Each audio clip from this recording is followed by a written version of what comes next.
माशाल्लाह बच्चे जी मदरसा जामिया अजीज़िया के बच्चे ने माशाल्लाह तकरीबन कोई 11 का टाइम होने डया है।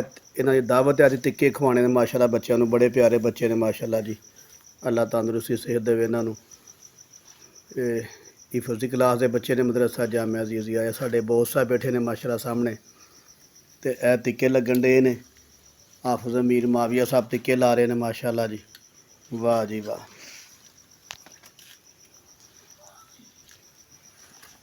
माशाल्लाह जी। हाँ जी, अज दावत खानी है फिर। माशाल्लाह, वाह जी वाह, ज़बरदस्त जी। मदरसे के बच्चे ने माशाल्लाह की खिदमत करने का बड़ा सवाब होंदा है। अल्लाह सानू तौफीक देवे इन्हां दी खिदमत करन दी माशाल्लाह। टिक्के लगन डे ने माशाल्लाह जी।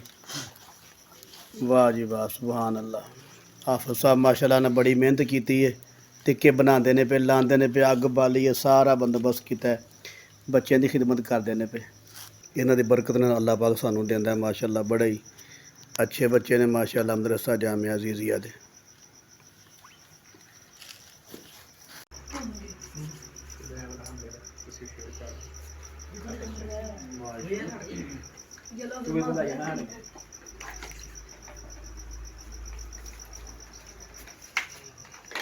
शेयर कर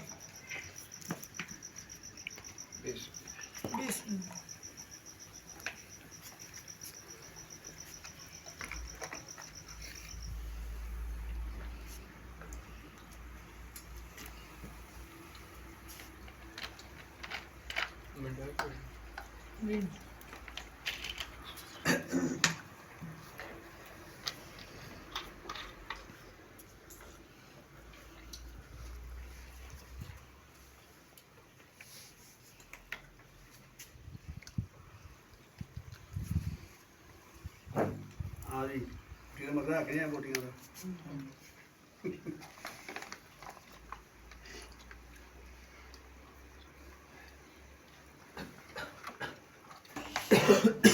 बैठ अंदर बढ़ जा।